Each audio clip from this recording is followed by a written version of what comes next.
Argentina couldn't manage a shot for the entire 90 minutes of regular time. So, the better team won. Spain were by far the better team. They proved again today that they are the best team in the world. গুঞ্জন উঠেছে 2030 বিশ্বকাপের মূল পর্বে আর্জেন্টিনার অত্যন্ত 6 জন তারকা footballer বড় কোনো নিষেধাজ্ঞার মুখোমুখি হতে যাচ্ছেন। কিন্তু প্রশ্ন হলো আসলে কি ফিফা তাদেরকে ব্যান করতে চলেছে?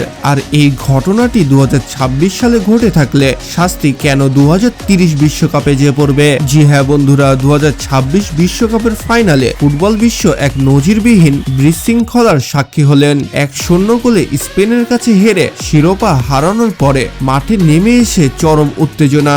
আর এই ঘটনার পরপরই ফুটবল বিশ্বের নিয়ন্ত্রক সংস্থা ফিফার ডিসিপ্লিনারি কমিটি একটি কঠোর পদক্ষেপ এখন সম্পূর্ণ বিশ্বে তোলপাড় সৃষ্টি করেছে। জি হ্যাঁ বন্ধুরা, আজকের এই ভিডিওতে আমরা বিস্তারিত জানবো এই পুরো বিতর্কের আসল সত্য। তো আপনি যদি আর্জেন্টিনা বা ব্রাজিলের ফ্যান হয়ে থাকেন তাহলে তো আপনার ভিডিওটি শেষ পর্যন্ত দেখা উচিত, তাই সাবস্ক্রাইব করে থাকুন ভিডিও শেষ মুহূর্ত পর্যন্ত।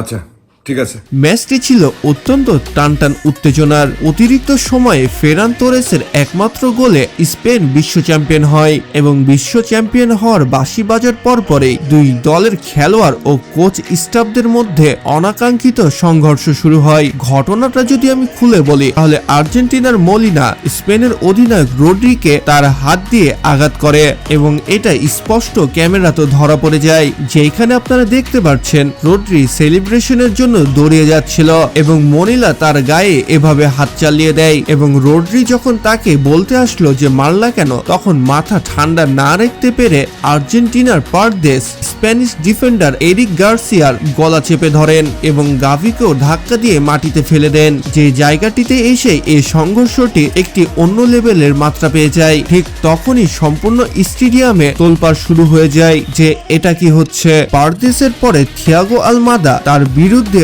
অসৎ আচরণের জন্য সরাসরি অভিযোগ আনা হয়েছে, যেটা আমরা ক্যামেরাতে দেখতে পাচ্ছি।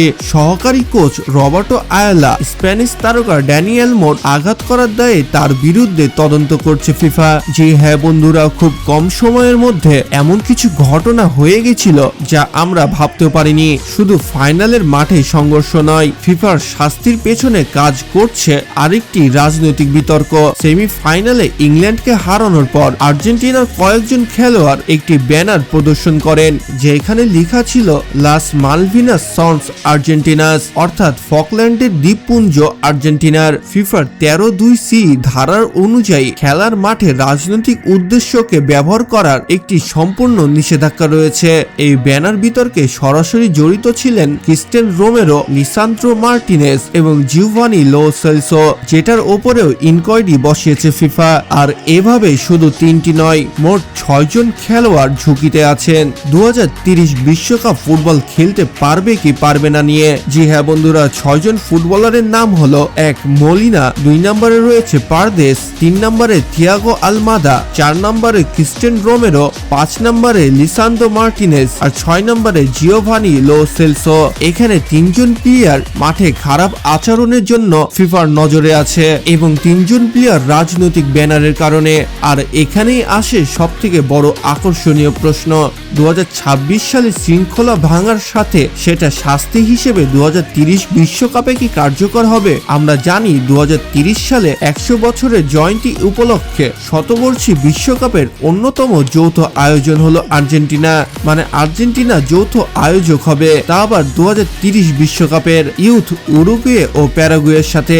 এর অর্থ হলো 30 বিশ্বকাপে আর্জেন্টিনার কোনো বাছাই পর্ব বা কোয়ালিফায়ার্স খেলতে হবে না, তারা সরাসরি মূল পর্বে খেলবে। ফিফার নিয়ম অনুযায়ী আন্তর্জাতিক টুর্নামেন্টে পাওয়া কোনো প্রতিযোগিতামূলক ম্যাচের নিষেধাজ্ঞা পরবর্তী মূল অফিসিয়াল টুর্নামেন্টে কার্যকর হয়। যেহেতু 2030 বিশ্বকাপের আগে আর্জেন্টিনা কোনো বাছাই পর্ব খেলবে না, তাই ফিফা যদি তাদের কয়েক ম্যাচের জন্য নিষেধ করে তবে সেই নিষেধাজ্ঞা সরাসরি কার্যকর হবে 2030 বিশ্বকাপের মূল পর্বে উদ্বোধনী ম্যাচগুলোতে। তাহলে চূড়ান্ত সিদ্ধান্ত কি? ফিফা কি আনুষ্ঠানিকভাবে তাদের বিরুদ্ধে শৃঙ্খলা ভঙ্গের তদন্ত শুরু করেছে এবং আর্জেন্টিনার ফুটবল অ্যাসোসিয়েশন সংশ্লিষ্ট ফুটবলারদের লিখিত জবাব জমা দেওয়ার নির্দেশ দিয়েছে। চূড়ান্ত শুনানি হওয়ার পরে জানা যাবে কয়জন প্লেয়ার ব্যান করা হলো আর জরিমানায় বা কত দিতে হবে। তবে এটা নিশ্চিত যে ফাইনালের ওই বিশৃঙ্খলা এবং রাজনৈতিক বার্তার কারণে আর্জেন্টিনার এই প্রধান তারকাদের ওপর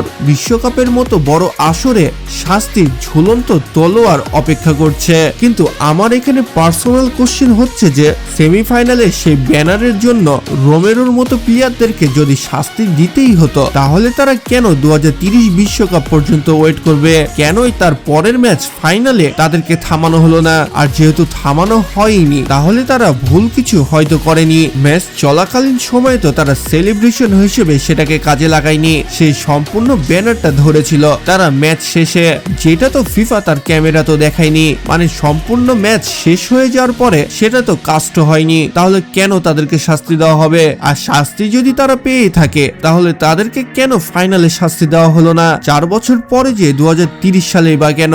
আর অন্যদিকে ফাইনাল ম্যাচে মাঠে বিশৃঙ্খলার কারণে এটা ফিফা কি করবে এখন পর্যন্ত জানা যায়নি। কিন্তু আর্জেন্টিনার জন্য আসছে দুঃসংবাদ, এটা তো নিশ্চিত, কারণ এইখানে শাস্তিমূলক কোনো আচরণ না করলে অন্যান্য টিমগুলো হাতাহাতিতে নেমে পড়তে পারে। তাই না চেয়েও হয়তো কিছু শাস্তি বা জরিমানা করতে পারে ফিফা। তো আপনার কি মনে হচ্ছে ফিফার কি এই ধরনের আচরণ ও ব্যানারের জন্য 2030 বিশ্বকাপে আর্জেন্টাইন খেলোয়াড়দের নিষেধ করা উচিত নাকি জরিমানা দিয়ে ছেড়ে দেওয়া উচিত? আপনার মতামত কমেন্ট বক্সে লিখে জানাতে পারেন। ভিডিওটি ভালো লাগলে অবশ্যই লাইক, কমেন্ট এবং শেয়ার করবেন এবং আপনারা ভিডিওটি দেখে চুপি চুপি পালিয়ে যান। তাই পালিয়ে না যেয়ে চ্যানেলটি সাবস্ক্রাইব করে রাখার একটি ছোট্ট অনুরোধ থাকবে যেন ফুটবলের ইন্টারেস্টিং ভিডিওগুলো সবার আগে আপনার কাছে পৌঁছে যায়। তো দেখা হচ্ছে পরবর্তী আরো একটি ইন্টারেস্টিং ভিডিওতে। ততক্ষণ ভালো থাকুন, সুস্থ থাকুন, আল্লাহ হাফেজ।